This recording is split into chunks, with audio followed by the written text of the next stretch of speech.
Ezeket a csatornákat valamikor a 50-es, 60-as években alapították ki. Itt az Alföldön elsősorban inkább a mezőgazdaság fejlesztése és a termés átlagos növekedése miatt alapították, hisz itt annyira nincs sok csapadék. Itt az Alföld ezen a részén, a keleti részén olyan 500-550 mm csapadék hullik évente, és sokszor igaz az asszályos év miatt szükség volt ezekre a hinálokra, amit később kialakítottak a mezőgazdasági szántóterületeken. Ez szinte behálózza az Alföldet. Hát itt a keleti, és tőlünk távolabb a nyugati főcsatorna. Így az egyik keleti csatorna hídja felett. Hát ilyen hidak ívelik át itt a keleti csatornákat. Hogy látod, vannak közúti és vasúti hidak is.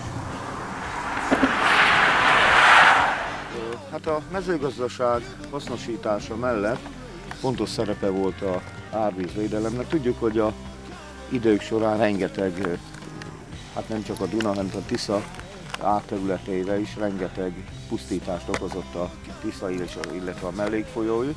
Hát ezek azért enyhítették az árvizeket.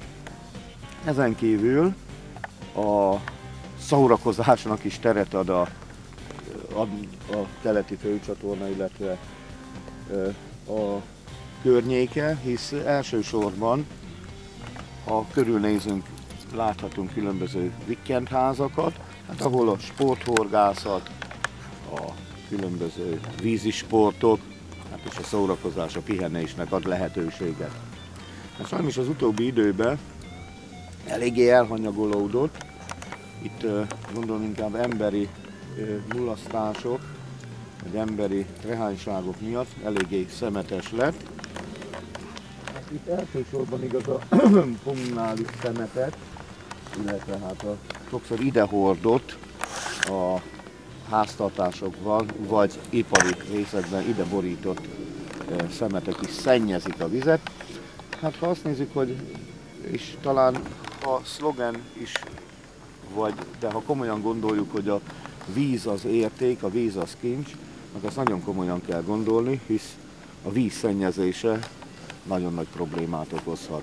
Hát később gondolom, hogy egyre inkább a évek során, vagy évtizedek során a kincsnek, vagy a víznek a jelentősége nagyon nő, akkor nyilván ez a kincs nagyon fontos lesz, hát elsősorban magyarok és az alföldiek számára.